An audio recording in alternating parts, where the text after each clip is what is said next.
उनके ऊपर decompression sickness का खतरा कई गुना बढ़ चुका था। हालत और खराब तब हुई जब घबराहट की वजह से उनका ब्रीदिंग रेट बढ़ गया। तेजी से सांस लेने की वजह से उनके ऑक्सीजन सिलेंडर में मौजूद ऑक्सीजन बहुत जल्दी खत्म होने लगी। अब उन्हें जितनी जल्दी हो सके 243 फीट की गहराई पर पहुंचना था। वहां पर एक ऑक्सीजन सिलेंडर रखा हुआ था जिसे उन्होंने पहले से सेट कर रखा था, लेकिन ऐसी खतरनाक हालत में टाव रुक गया। उसने अपनी टॉर्च की मदद से एक सिग्नल बनाया। युआन ने उसे देखा और तुरंत उसके पास पहुंचा। टाव ने हैंड साइन से बताया कि उसका ऑक्सीजन होने वाला है। असल में दोनों का ही ऑक्सीजन लगभग खत्म हो चुका था, लेकिन टाव की हालत ज्यादा खराब थी। उसका सिलेंडर किसी वजह से उसे ठीक से सांस लेने नहीं दे रहा था। युआन ने तुरंत अपने सिलेंडर से बैकअप ऑक्सीजन निकालकर टाव के साथ शेयर किया, लेकिन इस मदद के बावजूद टाव धीरे धीरे बेहोश होने लगा। उसकी आंखें बंद होने लगीं और वह अंधेरे में गायब सा हो गया। युआन की हालत बिगड़ती जा रही थी। उसका हाथ कांपने लगा, सांस भारी होने लगी। उसे महसूस हुआ कि कुछ ही मिनटों में शायद उसका भी वही हाल हो सकता है जो टाव का हुआ था, लेकिन उसने हिम्मत नहीं हारी। अब उसे अकेले ही 243 फीट की तरफ जाना था।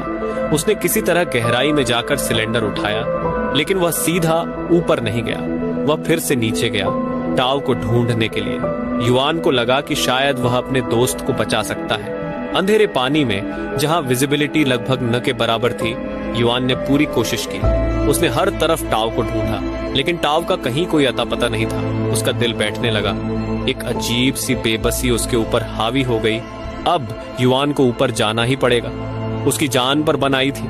वह किसी तरह ऊपर की ओर बढ़ता है और 187 फीट तक पहुंच जाता है। वहां पर एक और ऑक्सीजन सिलेंडर रखा था। युआन को लगा कि एक आखिरी कोशिश तो बनती ही है।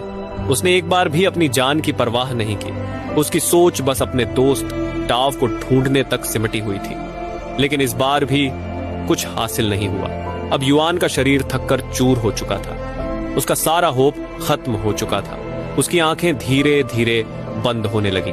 वो इतना कमजोर हो चुका था कि मानो अब उसके शरीर ने भी हार मान ली हो। लेकिन अचानक जैसे ही किसी ने उसे जगाया हो, युआन झटके से होश में आया। उसके मन में एक ही ख्याल आया, नहीं, मेरा अंत यहाँ ऐसे नहीं हो सकता। अगर उसे जिंदा रहना है तो उसे किसी भी हालत में ऊपर जाना ही होगा। लेकिन समस्या सिर्फ ऑक्सीजन की नहीं थी। पानी के अंदर हीलियम की मात्रा ज्यादा होने की वजह से उसे हाई प्रेशर नर्वस सिंड्रोम होने लगा था। शरीर कांपना, हाथों का नियंत्रण खोना, सरदर्द इतना तेज कि मानो सिर फट जाएगा, उल्टी होना, ये सब लक्षण उसे महसूस हो रहे थे। फिर भी हिम्मत नहीं हारते हुए युआन धीरे धीरे ऊपर बढ़ता गया। 35 मीटर तक पहुंचने के बाद वह अपना पहला डिकम्प्रेशन स्टॉप लेता है। यहाँ उसे 4 मिनट रुकना था ताकि नाइट्रोजन धीरे धीरे शरीर से बाहर निकल सके। अगर डाइवर ऐसा नहीं करते तो बहुत सारा नाइट्रोजन शरीर के अंदर ही रह जाता है, जिससे डिकम्प्रेशन सिकनेस का खतरा बढ़ जाता है। ये खतरा युआन के लिए पहले से ही तय हो चुका था, लेकिन उसे अभी भी जिंदा बचने की एक उम्मीद थी। वह धीरे धीरे बाकी डिकम्प्रेशन स्टॉप पूरे करता गया। 30 मीटर, 27 मीटर, 24 मीटर और फिर 21 मीटर। लेकिन 21 मीटर पर उसका शरीर जवाब देने लगा। युआन को जोर से उल्टी होती है। उसकी हालत और बिगड़ जाती है। अब उसका सर्वाइवल मोड चालू था। हर सांस, हर सेकंड कीमती था। आखिरकार युआन जैसे तैसे ऊपर पहुंच जाता है। वहां पहुंचते ही वह मिस्टर पे के संपर्क में आता है। मिस्टर पे तुरंत स्थिति समझ जाते हैं और एम्बुलेंस बुलाते हैं। लेकिन अभी तक मिस्टर पे को यह नहीं पता था कि टाव हमेशा के लिए खो चुका है। युआन को तुरंत हॉस्पिटल ले जाया गया।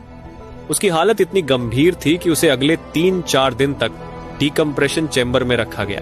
अगले दिन टाव की बॉडी को 167 फीट की गहराई में अन्य डाइवर्स ने खोज निकाला।